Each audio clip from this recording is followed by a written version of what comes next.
السلام عليكم ورحمة الله وبركاته. ازيكم عاملين ايه؟ يا رب تكونوا في احسن حال.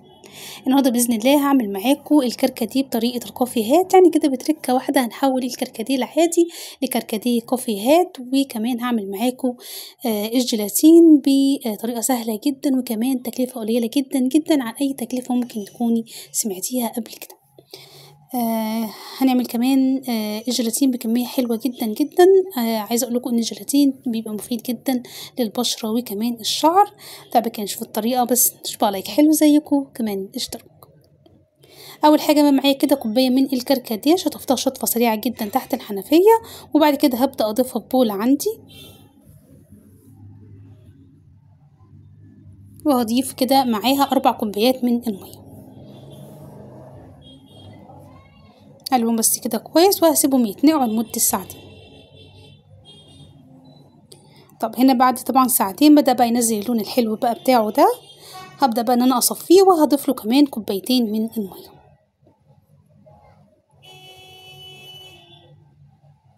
بعد كده هضيف 4 كوبايات من الكركديه الحل عندي، وبعد كده هرفع الحل عندي على النار، مجرد بس ان الكركديه يغلي غلوة واحدة. وبعد كده هبدأ ان انا اضيف له كيس من الجيلي الفراولة، وكمان نص كوباية من السكر، وكمان 4 معالق من الجيلاتين. الجيلاتين ده جيلاتين بودرة، تقدروا تجيبوه من عند العطار.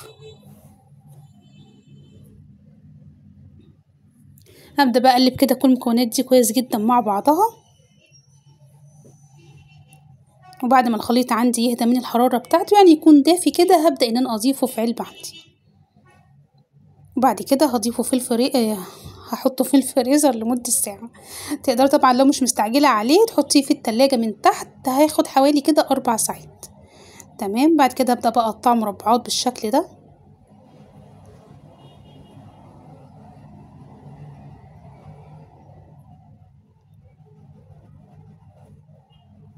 بصوا زي ما انتوا شايفين اهو، هو شبه الجيلي اللي هو الجيلي اللي هو بيتحرك ده، زي ما احنا عارفين. يعني طعمه، بصوا طعمه كده هو عامل كده زي الجيلي الكولا، بس طبعا بطعم الكركديه والفراولة. هو طعمه حلو جدا، وزي ما قلت لكم هو مفيد جدا جدا للبشرة والشعر.